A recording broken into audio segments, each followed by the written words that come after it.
మేడ్చల్ జిల్లా బాచుపల్లిలో కాసాని ముదిరాజ్ కబడ్డీ అకాడమీలో 49వ జాతీయ కబడ్డీ పోటీలను ముఖ్య అతిథిగా తెలంగాణ శాసనసభ స్పీకర్ గడ్డం ప్రసాద్ కుమార్, కేంద్ర మాజీ మంత్రి వేణుగోపాలాచారి పాల్గొని ప్రారంభించారు.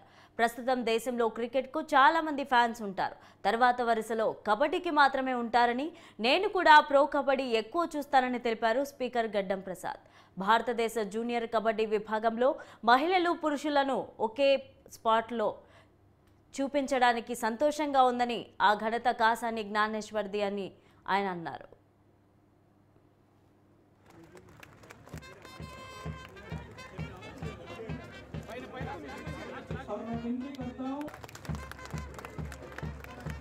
हमारे प्रणामी मंच की ओर से धीमे धीमे आगे चलते हुए आंध्रा, उसके बिल्कुल जो टीम कदम से कदम मिला, ये पर्वतीय क्षेत्र है ना।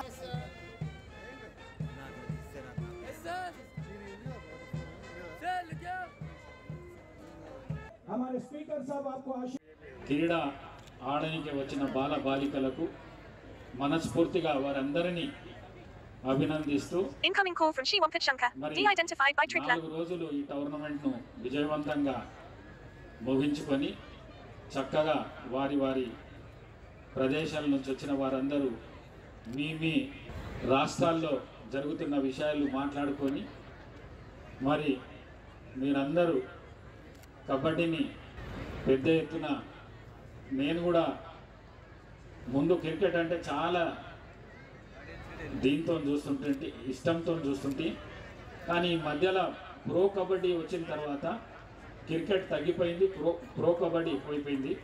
మరి అందుకే ఇవాళ ప్రో కబడ్డీ మీద చాలా పెద్ద ఎత్తున అందరూ చాలా అభినందిస్తున్నారు.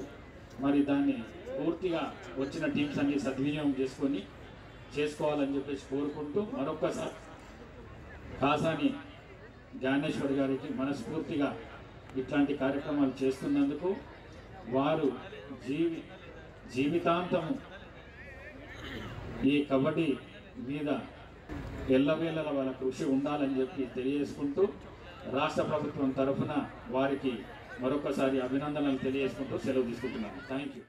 క్రీడా ఆడడానికి వచ్చిన బాల బాలికలకు మనస్ఫూర్తిగా వారందరినీ అభినందిస్తూ incoming call from Srivampath Shankar deidentified by Truecaller 4 రోజులు ఈ టోర్నమెంట్ ను విజయవంతంగా ముగించుకొని చక్కగా వారి